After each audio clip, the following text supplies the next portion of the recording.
Hello, this is William Head with Team DUI, giving you part 4 about drunk driving and drugged driving in America so that you can better understand how to avoid a DUI charge or DWI charge.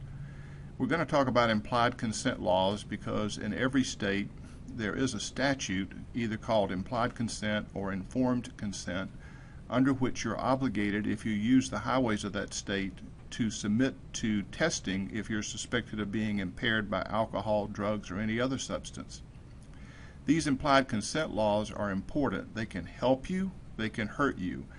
If you know what to do, what to say, especially in terms of after being arrested, you may be able to win your case by simply knowing more about implied consent than the officer thinks you do.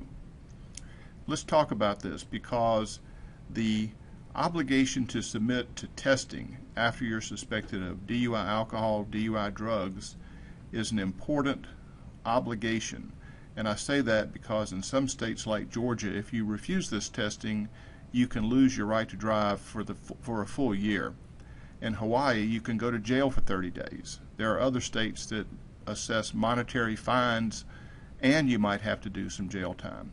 The law has been changed, and legislatures are now trying to make sure that people do submit to the test. And in other states like Georgia and Wisconsin and others, you can now be forced to take a blood test, held down and forced, even after you refused. So you may suffer a 1-year suspension for refusing, and yet your blood test still be used against you at trial. You're only going to be given implied consent or informed consent rights after you've been cuffed and arrested. Now, you may just be arrested or put in the back seat of a patrol car, but still your liberty's been detained. In some states like South Carolina, California, if you're only suspected of DUI-alcohol, they're only going to request a breath test. In other states like Georgia, the officer can ask you for blood, breath, and urine. They could ask for all three. It's perfectly authorized under our law.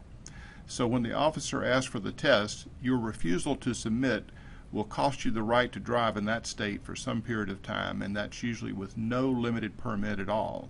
Other states might let you get a limited permit after some period of time, 30, 60, 90 days, but you're going to be totally dry docked from driving if you refuse the testing.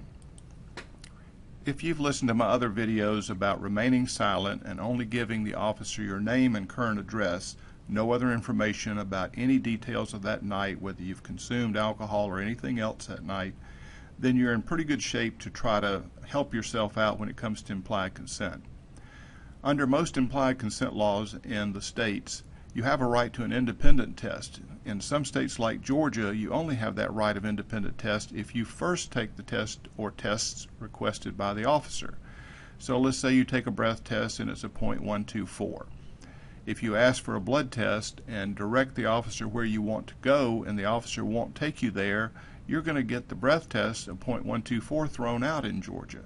You have a right to an independent test, but you do have to pay for it and make arrangements to get the money there either through another person or going by an ATM machine, which the officer in Georgia has to take you to do. But you should insist on an independent test if you've submitted to testing under your state's implied or informed consent laws.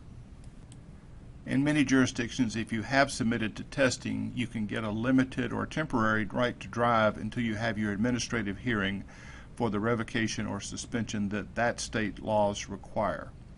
Now, what you also need to consider is that around the country, ignition interlock devices, which are the abbreviations IID, are being required in more states. For example, in a first conviction, many states, over half the states now, require that to be installed for up to a full year after you've been convicted, and it's very costly. You'll pay about $300 a month in most jurisdictions. But ignition interlock devices are being put in other situations. For example, in Texas, if you have a prior DWI offense and you want to get out of jail on bond, you have to put an ignition interlock on your car before they let you out of jail. The other thing that happens with ignition interlock devices is that this may be required after a refusal in some states. In other words, you refused at the roadway, and if you're going to get any type of limited permit, in Georgia you couldn't get any, but if you did have the right to limited permit, it may be interlock restricted.